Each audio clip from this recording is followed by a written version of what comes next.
जय श्रीमन नारायण। जो टिप्पणी मैं देने जा रही हूँ वह रामानुज दास श्रीमन गट्टू वेणुगोपालन स्वामी द्वारा दी गई है। अध्याय 4 ज्ञान योग श्लोक 39। श्रद्धावान् लभते ज्ञानं तत्परः संयतेन्द्रियः ज्ञानं लब्ध्वा परां शान्तिम् अचिरेण अधिगच्छति। ओम। गीताचार्य श्री कृष्ण परमात्मा अर्जुन सहित हम सबको ज्ञान योग सिखा रहे हैं।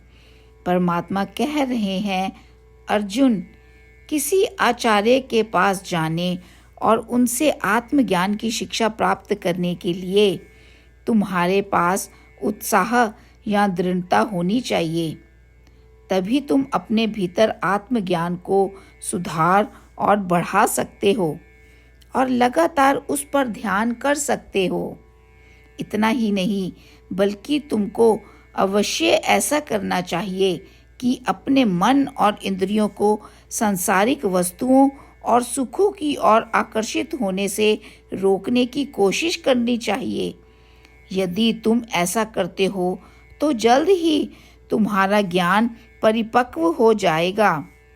एक बार जब ज्ञान संतृप्ति के बिंदु तक पहुंच जाएगा तो तुमको स्थायी शांति और सर्वोच्च आनंद प्राप्त होगा।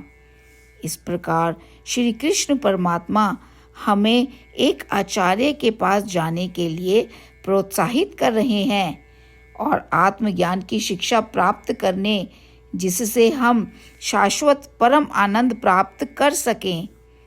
श्री कृष्ण परमात्मा की शिक्षाओं को ध्यान और अभ्यास करते समय आइए हम परमात्मा के शब्दों को इस प्रकार दोहराएं।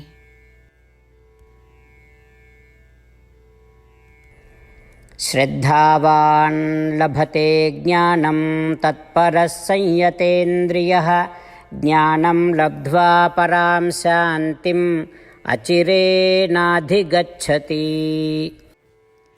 श्रीमद् भगवद गीता का संपूर्ण सार श्री कृष्ण परमात्मा द्वारा अध्याय 18 के श्लोक 65 से 70 में 8 कार्य करने के लिए दिया गया है।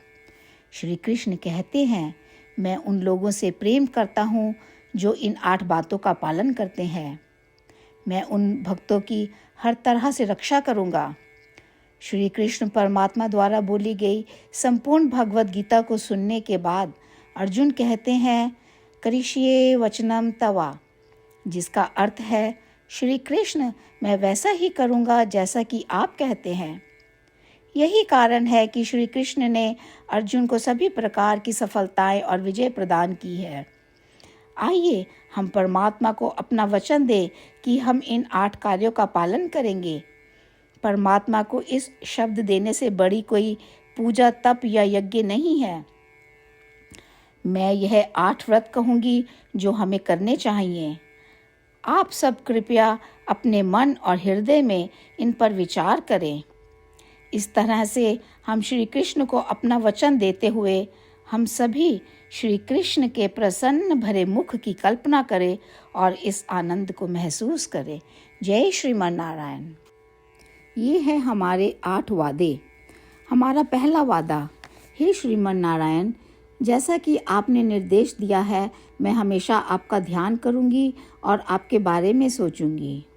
हमारा दूसरा वादा, हे श्रीमन नारायण, जैसा आपने सलाह दी है, हमेशा आपका भक्त रहूंगी। हमारा तीसरा वादा, हे श्रीमन नारायण, मैं आपकी सेवा के रूप में और आपकी संतुष्टि के लिए अपने सभी कार्य करूंगी।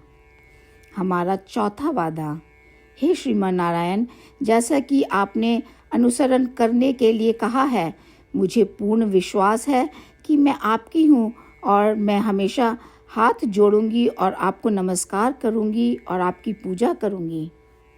हमारा 5वां वादा। हे श्रीमन नारायण, मुझे आपके शब्द याद आते हैं, माम एकम शरणम व्रजा 1866, कि आपने आत्मसमर्पण करने के लिए कहा था। हे श्रीमन नारायण, मैं केवल आपकी शरण में जाती हूँ। हमारा 6वां वादा। हे श्रीमन नारायण, मुझे आपके शब्द माँ शुचः 1866 याद है कि आप हमें शोक ना करने का आश्वासन दे रहे हैं। मैं अब और शोक नहीं करूँगी। हमारा 7वां वादा। हे श्रीमन नारायण, आपने हमारे लिए श्रीमद् भागवत गीता प्रदान करके हम सभी पर कृपा की है और आशीर्वाद दिया है। मैं प्रतिदिन कम से कम 1 श्लोक पढ़ने या सुनने का वादा करती हूँ। हमारा 8वां वादा। हे श्रीमन नारायण, आपने गीता को पूरी मानवता तक पहुँचाया। मैं गीता में आपके दिव्य शब्दों को उन भक्तों तक पहुँचाने की कोशिश करूँगी जो गीता से अपरिचित हैं। हमने अभी अभी परमात्मा से अपने 8 वादे किए हैं। श्रीमन नारायण को हर दिन यह वचन देना कि हम वही करेंगे जो वे स्वयं कहते हैं, अपने आप में एक महान पूजा है। आइए हम अपने अडिग विश्वास के साथ उन्हें अपना वादा दें। हे श्रीमन नारायण, जैसा आप कहते हैं मैं वैसा ही करूँगी, जैसा आप चाहते हैं मैं वैसा व्यवहार करूँगी और केवल आपके लिए काम करूँगी। श्रीमन नारायण करिष्ये वचनम तवा, जिसका अर्थ है, श्रीमन नारायण, मैं आपके निर्देशों के अनुसार कार्य करूँगी। सर्वम श्री कृष्णा अर्पणमस्तु। जय श्रीमन नारायण। श्रद्धावान् लभते ज्ञानं तत्परः संयतेन्द्रियः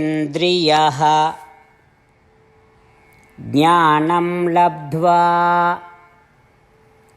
परां शान्तिम् अचिरेण अधिगच्छति। ॐ श्रद्धावान् लभते ज्ञानं तत्परः संयतेन्द्रियः ज्ञानं लब्ध्वा परां शान्तिम् अचिरेणाधिगच्छति। श्रीमन्नारायण करिष्ये वचनं तव। सर्वं श्रीकृष्णार्पणमस्तु। जय श्रीमन्नारायण।